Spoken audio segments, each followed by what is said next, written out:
नमस्कार, आप सभी का स्वागत है। और आज हम लोग एक टर्म है इकोनॉमिक्स में या हमेशा सुनते हैं समाजशास्त्र में कि विकास क्या है, इकोनॉमिक डेवलपमेंट क्या है। दो टर्म होता है, एक होता है इकोनॉमिक ग्रोथ, एक होता है इकोनॉमिक डेवलपमेंट, और दोनों समानता एक दूसरे के लिए ही यूज करते हैं सब, लेकिन दोनों में अंतर है। लेकिन हम लोग विकास की बात करें, विकास किसे कहते हैं? कब किसी कंट्री को, किसी स्टेट को कहेंगे वो विकास कर रहा है? बेसिकली समझिए, शाब्दिक भाषा में जब किसी भी राष्ट्र का जब रियल इनकम बढ़ता है, जीडीपी समझते होंगे, जीडीपी, रियल जीडीपी बढ़ता है, तो उसे हम लोग इकोनॉमिक ग्रोथ कहते हैं कि इकोनॉमी ग्रोइंग कर रहा है, इकोनॉमिक इज ग्रोइंग। जब आप जीडीपी पढ़ते हैं या निकालते हैं तो दो तरीके से निकालते हैं। एक होता है जीडीपी एज बेस ईयर, एक होता है GDP as current year price, और बेस ईयर प्राइस होता है। भी इंडिया का जो बेस ईयर है, प्राइस है 2011-12 है। तो बेस ईयर पर निकालते हैं, इसलिए निकालते हैं क्योंकि हम लोग जब जीडीपी निकालते हैं तो समानता जो हमारे एक इकोनॉमी में वस्तुएं सर्विसेज का जो उत्पादन और सप्लाई होता है, उसको हम लोग प्राइस से या प्राइस लेवल से गुना करते हैं। तो प्राइस इनटू क्वांटिटी हमें निकलता है कि जो हमारा इनकम हुआ। क्योंकि प्राइस बढ़ने के कारण भी हमारा जीडीपी बढ़ सकता है, तो हमें नहीं पता चलेगा रियली में आउटपुट कितना बढ़ा, इसलिए हम लोग जीडीपी को बेस ईयर पर मापते हैं। यानी कि मोटा मोटी कहिए कि जब किसी भी राष्ट्र का रियल जीडीपी बढ़ता है तो उसे इकोनॉमिक ग्रोथ कहते हैं। और जो विकास है यानी कि डेवलपमेंट है, डेवलपमेंट का मतलब होता है इकोनॉमिक ग्रोथ और प्लस चेंज, पॉजिटिव चेंज। वो चेंज क्या होता है, वो पॉजिटिव चेंज क्या होता है? तो सामान्यतः हम लोग कहते हैं कि अगर किसी इकोनॉमी में या किसी अर्थव्यवस्था में, किसी राज्य में, किसी देश में यदि पॉजिटिव चेंज हो रहा है, पॉजिटिव चेंज का मतलब वहाँ के ह्यूमन रिसोर्सेज का, वहाँ के ह्यूमन की जो जनसंख्या है उसका अगर विकास हो रहा है, तो उसके विकास से मतलब क्या है? मतलब उसे अच्छी रोटी, कपड़ा, मकान, हेल्थ और एजुकेशन, मतलब उसे अच्छे क्वालिटी की खाना, उसे कपड़ा, उसे अपना मकान, और साथ ही साथ उसके पास एजुकेशन की सुविधा हो, उसके पास मेडिकल सुविधाएं हों। अगर इस तरह का चेंजेज हो रहा है तब कहते हैं इकोनॉमी इज डेवलपिंग, हमारा इकोनॉमी डेवलप कर रहा है। जैसे हम बिहार की बात करें तो बिहार कहते हैं, बिहार विगत कुछ वर्षों में विकास किया है। मतलब बिहार में पहले के कंपैरिजन में अच्छे हॉस्पिटल अधिक है, भले वो प्राइवेट का ना हो। हॉस्पिटल की संख्या, स्कूल की संख्या, कॉलेज की संख्या बड़े पैमाने बढ़ी है, अच्छे रोड बने हैं, अच्छे पुल बने हैं, मेरीन ड्राइव जो गंगा ब्रिज जिसे हम लोग कहते हैं वो बना है, और अंदर बहुत सारे चेंजेज हमारे यहाँ हो रहा है। तो हम लोग कहते हैं कि जितना पटना का डेवलप हो रहा है उतना अदर डिस्ट्रिक्ट का भी डेवलपमेंट नहीं हो रहा है। तो कुछ लोग कहते हैं कि सरकार को सभी जिला में इस तरह का विकास करना चाहिए, मतलब इस तरह का चेंजेज करना चाहिए, नाली की व्यवस्था। तो इस तरह का अगर चेंजेज होता है तो उसे हम लोग विकास कहते हैं। लेकिन देखिए अभी भी है कि इसमें पॉजिटिव चेंज अभी भी, जैसे हम लोग बहुत जगह जाते हैं, जैसे पटना में गांधी मैदान जाते हैं तो देखते हैं कि थाना के आगे बहुत सारा कचरा है, या फिर देखते हैं कि बड़े बड़े बिल्डिंग्स थाना का है, पुलिस का, उसके बगल में भी आप जो है लोग झोपड़ी बांध कर बना के रह रहे हैं। आप देखते हैं कि पुल बन रहा है, पुल के नीचे जो है कचरा फैल रहा है। तो कहीं ना कहीं डेवलपमेंट में बाधक है। एक तरफ सरकार विकास कर रही है, दूसरी तरफ एक सारे रिटार्डिंग फैक्टर्स हैं। कहीं पर वो रहना शुरू करते हैं, कहीं पे गंदगी फैलाना शुरू कर देते हैं। तो विकास में एक रिटार्डिंग फैक्टर है।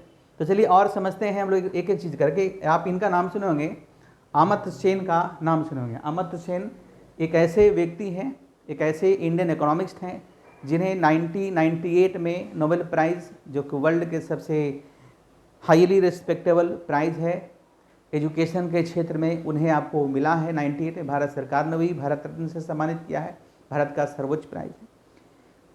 तो इन्होंने डेवलपमेंट के बारे में बहुत सारी बात कही है, और इन्होंने कहा कि भारत में जो समस्या है, जो गरीबी की समस्या है, जो अनएम्प्लॉयमेंट का समस्या है, या जो हमारा under utilization of natural resources का समस्या है, ये समस्या है कि हमारे यहाँ अच्छी हेल्थ नहीं है, अच्छी एजुकेशन नहीं है।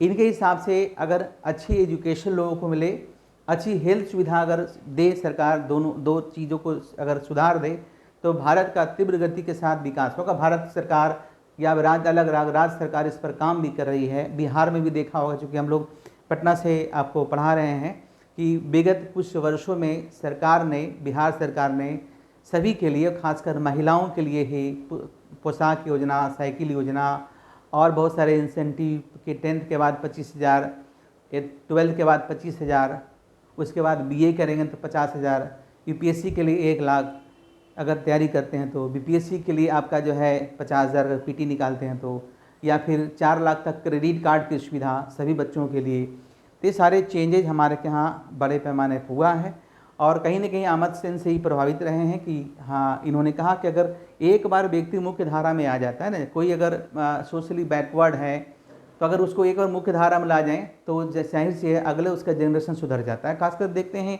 कि शुरू में जब 10,000 रुपया दिया जाता था, साइकिल वगैरह दिया जाता था, तो महिलाएं उसे दूसरे काम यूज करती थी, लेकिन देखते हैं कि उसका जो नेक्स्ट जनरेशन सुधार रहा है, क्योंकि अगर 100 लोग को बेनिफिट मिला है तो भले ही 100 लोग में 25 लोग या 10 लोग सफल हुए, लेकिन सफल ज़रूर हुआ है। तो बेसिकली जब हम कोई अभी काम करते हैं तो उसका लॉन्ग रन में उसका पॉजिटिव इम्पैक्ट हमें नज़र आता है। क्योंकि अगर अभी हम जो चेंजेज करते हैं, अगर अभी आप बच्चे पढ़ाई कर रहे हैं तो उसका रिजल्ट कल नहीं मिलेगा। Development is long run process, development में समय आपको लगता है। देखिए, अगर आपका इनकम इंस्टेंटेनियस बढ़ सकता है, लेकिन अगर आपके अंदर पॉजिटिव चेंज इंस्टेंटेनियस नहीं आ सकता, उसमें अब समय लगेगा। क्लियर है? एनीवे, तो उनके हिसाब से हम बता रहे हैं कि जो अहमद सेन है वो कहते हैं कि development as a tool for enabling people to reach the highest level of their ability. देखिए, किसी का अपना पूर्ण क्षमता उपयोग तभी होगा जब उसकी इफिशियंसी बढ़ेगी, और इफिशियंसी बढ़ाने का तरीका है कि उसे शिक्षित कर दीजिए, है ना, देश में लोगों को शिक्षित कर दीजिए, अच्छी हेल्थ की व्यवस्था दीजिए, तो जाहिर सी बात है उसके पास जो है आपका काम करने की क्षमता अधिक होगी, इफिशियंसी अधिक होगी, उससे देश का GDP बढ़ेगा। साथ ही साथ उसके पास फाइनेंशियल फ्रीडम होना चाहिए। अक्सर हम लोग महिला सशक्तिकरण की बात करते हैं, वेमेन एम्पावरमेंट की बात करते हैं। विमेन को तभी हम एम्पावर मानते हैं जब वो फाइनेंशियली एम्पावर्ड है, फाइनेंशियली उसे फ्रीडम है। आज के डेट में भी देखते हैं कि महिलाएं कमाती हैं, लेकिन उसका पैसा कैसे खर्च होगा उसके हस्बैंड डिसाइड करते हैं, उसके फैमिली वाले डिसाइड करते हैं। और कुछ महिलाएं अगर अपने से कुछ काम करना शुरू कर दे तो लोग समाज में उससे बदनाम करते हैं। तो इस तरह के चेंजेज लाने की भी ज़रूरत आपको है, तभी हम विकास कहेंगे। विकास का मतलब ये नहीं कि खाली पुल बना देना, विकास का मतलब है कि positive change in your psychology, positive change toward the society, positive change for the women, positive change for the student, सबको लाना होगा, तभी हम विकास की बात करेंगे। क्लियर है? तो एक इसमें था। अगर देखिए, हम आपको बताते हैं कि बेसिकली जब किसी कंट्री में, चलिए थोड़ा सा बताता हूँ, हम बात करते हैं ना कि किसी भी कंट्री में, थोड़ा सा समझिए, किसी भी कंट्री में बेसिकली इंफ्रास्ट्रक्चर, इसको हिंदी में कहते हैं बुनियादी सुविधा। क्या बोलते हैं? बुनियादी सुविधा का विकास हो। जैसे अब बुनियादी सुविधा में भी होता है, देखिए, एक होता है सोशल, एक होता है economic. Social infrastructure, economic infrastructure, सामाजिक इंफ्रास्ट्रक्चर, सामाजिक बुनियादी सुविधा और आर्थिक बुनियादी सुविधा। तो इसमें देखिए 2 चीज़ आते हैं मुख्य रूप से। इसमें एक होता है हेल्थ, एक होता है एजुकेशन। इसमें होता है वो ट्रांसपोर्ट, दूसरा कम्युनिकेशन, तीसरा एनर्जी। ट्रांसपोर्ट में भी हो गया rail transport, road transport, water transport, air transport. Communication में जैसे पोस्ट ऑफिस से लेके आपका बड़े बड़े जो आप फोन्स देख रहे हैं, ये सारे। और एनर्जी मतलब ये सारे हमारे किसी भी अर्थव्यवस्था क्लियर होती है। तो इसमें अगर पॉजिटिव चेंज आता है किसी देश में, तभी हम विकास की बात करते हैं। तो चलिए थोड़ा सा मैं एक और बताता हूँ कि विकास के लिए कौन कौन से फैक्टर्स है जो कि आमतौर पर प्रभावित करते हैं। पहला, ह्यूमन रिसोर्सेज। किसी भी जो देश में जो जनसंख्या होती है, total population is called human resources.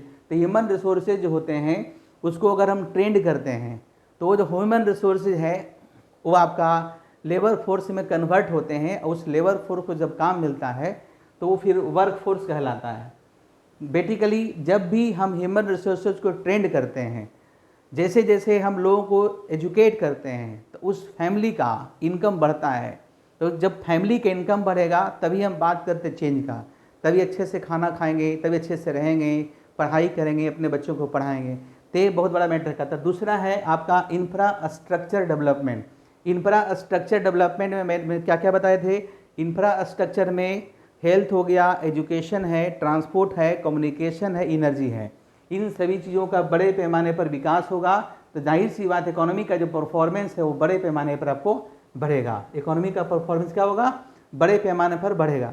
और जब इंफ्रास्ट्रक्चर का विकास होता है तो होता क्या है कि इसमें बड़े पैमाने पर नौकरी भी मिलती है, एम्प्लॉयमेंट जनरेट होता है। तीसरा है कि एप्रोप्रिएट यूटिलाइजेशन ऑफ जो नेचुरल रिसोर्सेज है, जो नेचुरल रिसोर्सेज है उसका प्रॉपर यूटिलाइजेशन होना चाहिए। कैसा देखा गया है कि जो अंडर डेवलप कंट्री होते हैं उसमें जो रिसोर्सेज होते हैं, नेचुरल रिसोर्सेज होते हैं, या तो अंडर यूटिलाइज होते हैं या तो मिस यूटिलाइज होते हैं। उसको प्रॉपर तरीके से कैसे यूज करेंगे, अगर इस तरीके ये तरीका जैसे देखते हैं आज के डेट में हम लोग बात करते हैं सस्टेनेबल डेवलपमेंट का, तो सस्टेनेबल डेवलपमेंट में एक जो कंसेप्ट आया उसमें कंसेप्ट आया कि हम जो विकास कर रहे हैं उससे हमारे यहाँ जो हमारा इन्वायरमेंट है बेसिकली कहीं ना कहीं उससे हमारा एडवर्सली इफेक्टेड हो रहा है।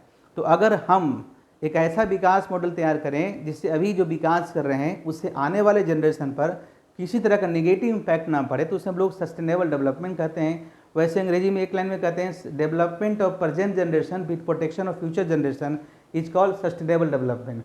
इस पर भी हमको ध्यान रखना होगा, इसमें भी चेंज आपको लाना होगा। और साथ ही साथ जो हमारा पॉपुलेशन है उसमें हमारे जो पॉपुलेशंस है उसके लिए अच्छी हेल्थ की व्यवस्था हो। अगर इस तरह की व्यवस्था है तो हम लोग कहते हैं विकास हो रहा है, अर्थव्यवस्था विकास हो रहा है। मोटा मोटी समझिए कि विकास कैसे करते हैं, अच्छे रोड हो, अच्छे एयरपोर्ट हो, पोर्ट मतलब बंदरगाह हो, अच्छे रेलवेज हो, अच्छे एनर्जी की सुविधा हो, यूटिलिटीज हो जिसमें चापाकल्स हो, टेलीफोन हो, गैस हो, हेल्थ केयर सर्विसेज हो, एजुकेशन सर्विसेज हो, सोशल मतलब डायग्राम से मैंने बताने का प्रयास किया है। अगर इन सभी चीज़ों का विकास हो रहा है अर्थव्यवस्था में, है ना, देखिए ये सारी चीज़ें का अगर विकास हो रहा है अर्थव्यवस्था में तो हम लोग क्या कहते हैं? Economic development. क्या कहते हैं? Economic development. इकोनॉमिक डेवलपमेंट मतलब क्या? इस सभी चीज़ों का विकास होना। इसमें देखिए एक मैंने और बताया था कि बेसिकली देखिए जब इंफ्रास्ट्रक्चर का विकास होता है तो इस तरह के शहर तैयार होते हैं, इस तरह के शहर तैयार होते हैं। देखिए पटना में एग्जाम्पल दे सकते हैं, इस तरह के बड़े बड़े पुल बन रहे हैं। कुछ दिन पहले दिल्ली में बड़े पैमाने पर इसका विकास हो रहा था, तो वहाँ पर बड़े पैमाने पर रोजगार का भी विकास होता है, रोजगार भी जनरेट होता है, एम्प्लॉयमेंट जनरेट होता है। अब एम्प्लॉयमेंट जनरेट होता है तो कहीं नहीं कहीं पैसा है यहाँ पे खर्च करेंगे तो इससे बाजार का विकास होता है। क्लियर है? तो इस तरह का अगर विकास हो तो उसे हम लोग कहते हैं डेवलपमेंट कहते हैं। क्लियर है? तो देखिए अब एक लाइन में अगर समझिए, अगर आपसे पूछा जाए कि भाई डेवलपमेंट क्या होता है, तो डेवलपमेंट में लोग ग्रोथ को जोड़ के देखते हैं। तो ग्रोथ के बाद अगर चेंज होता है, पॉजिटिव चेंज होता है अर्थव्यवस्था में, तभी उसे हम लोग डेवलपमेंट की बात करेंगे, है ना। तो growth may be in short run but development takes long run. Development एक लॉन्ग रन प्रोसेस है। दैट मीन्स कि एक इस तरह से समझिए कि जैसे कि आप किसी संस्था में पढ़ने जाते हैं, हम लोग अक्सर देखते हैं, तो संस्था में पढ़ने जाते हैं तो कुछ बच्चों को हम समझाते हैं तो उसको समझने में उससे समय लगता है। एक बार समझाते हैं, 2 बार समझाते हैं, 3 बार समझाते हैं, उसको समय लगता है। या बच्चे के ही जो हम विकास करते थे एक दिन में विकास होता नहीं है। तो कहीं ना कहीं जो डेवलपमेंट का कंसेप्ट है एक लॉन्ग रन प्रोसेस है। क्लियर है? आई थिंक अब आपको डेवलपमेंट समझने में किसी तरह की परेशानी नहीं होगा। आप बोल सकते हैं कि डेवलपमेंट मीन्स क्या? Growth plus change. कोई आपसे पूछे कि भाई डेवलपमेंट क्या होता है तो कहिएगा सर किसी भी देश में रियल जीडीपी का बढ़ना प्लस आपका चेंजेज होना, पॉजिटिव चेंजेज होना। Changes in what? तो चेंजेज में कहिएगा कि पॉजिटिव चेंज इन इंफ्रास्ट्रक्चर। उस इंफ्रास्ट्रक्चर में आपका सब कुछ आ जाएगा, health, education, transport, communication, energy, technology, machine. इन सभी में पॉजिटिव चेंज हो प्लस साइकोलॉजी चेंज हो, हमारा साइकोलॉजिकल चेंज भी हो टुवार्ड्स द ह्यूमन रिसोर्सेज, तब हम बात करते हैं कि हमारे यहाँ डेवलपमेंट हो रहा है। क्लियर है? तो इस तरीके से हमसे जुड़े रहिए, हम नए नए बातों से आपको अवगत कराते रहते हैं। धन्यवाद।